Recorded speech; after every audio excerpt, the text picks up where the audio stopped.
एक राजा था। उसके अस्तबल में बहुत सारे घोड़ा थे, लेकिन उन सभी में से एक घोड़ा ऐसा भी था जो सभी घरों से ज्यादा शक्तिशाली और युद्ध कौशल में निपुण था।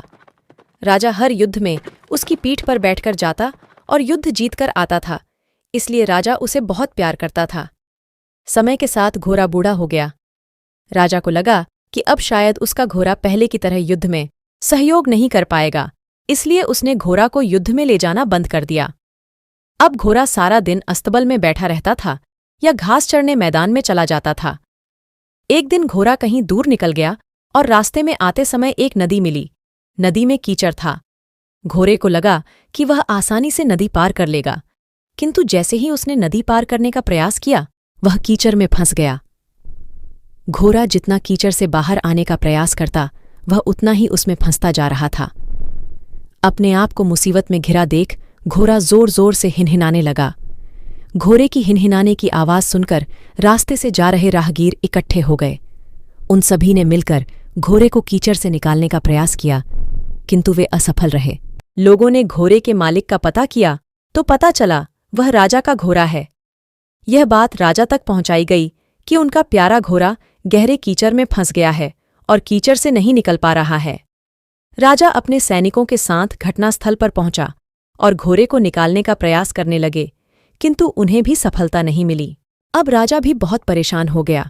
उसने अपने मंत्रियों को बुलाकर सलाह ली।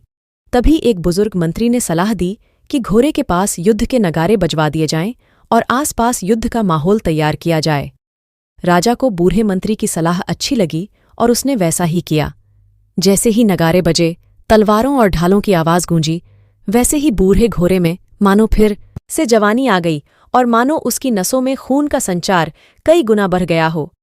वह धीरे धीरे उठ खड़ा हुआ और जोर से हिनहिनाते हुए चमत्कारी रूप से एक झटके में कीचड़ से बाहर आ गया।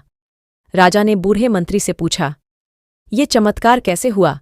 मंत्री ने उत्तर दिया, ये घोड़ा बूढ़ा जरूर हो गया है, लेकिन जब इससे काम नहीं लिया गया तो इसके अंदर का उत्साह और आत्मविश्वास खत्म हो गया था, और आज फिर से वही माहौल मिला तो उसमें उत्साह का संचार हुआ और ताकत लौट आई है।